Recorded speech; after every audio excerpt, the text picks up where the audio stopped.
Thank you. તમે જોયું છે કે આ એક આરવીવીએમ વ્યાપાર રત્ન કાર્ડ, હવે આપણા સમાજનું પોતાનું એક કાર્ડ હોય તો એટલે એક બે જણ કોઈ બહાર ઉભા હોય એટલે મનમાં તરત આવે કે પેલી ભંડોળ ભેગું કરવાની વાત આવી કે કાર્ડ બનાવ્યું, એમાં પૈસા ભરવાના અને કોઈક સંસ્થાનો લાભ લેશે. એવું જરાય નથી. આ આખો યુનિક કોન્સેપ્ટ છે. ધારો કે રાજદીપસિંહ ઝાલા, રાજદીપ સુડા બાપુ છે, તમે આ કાર્ડ લઈને જાઓ અને કોઈ બાપુ આ સંગઠન સાથે જોડાયેલો છું, તો બાપુને કંઈ કહેવાની જરૂર જ ના પડે. બાપુ સમજી જાય કે અશ્વિનસિંહ સર્વે સાહેબને વડીલો જે આશીર્વાદ આપ્યું છે અને એમની મંજૂરીથી કાર્ડ લોન્ચ કરવાના છે.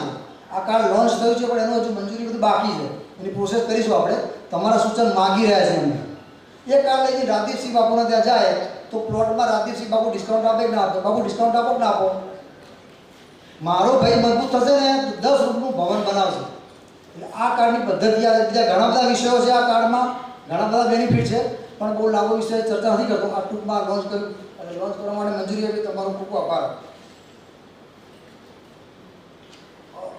ડીસાથી દીકરી વધારી છે મીનાબા સોલંકી સાહેબ. હવે આ બધા મહેનત કરી છે ને એનું પરિણામ આ છે. આ દીકરી ડીસાથી સવારે તમે 5 વાગે નીકળો ને તો 11-12 વાગે અમદાવાદ પહોંચો અને પાલડી ઉતરીને અહીંયા આવતા બીજો 20 મિનિટ થાય. પધારો મીનાબા. આ દીકરીનું તમે પ્રેઝન્ટેશન જોશો, એ મિલેટના બિસ્કિટ બનાવે છે. મિલેટનો ઉદ્યોગ હમણાં ઘણો બધો ચાલ્યો છે, સરકાર પ્રમોશન કરે. આ દીકરીને સાંભળજો. કદાચ આ દીકરી બીજી વાર સ્પીચ આપી રહી છે.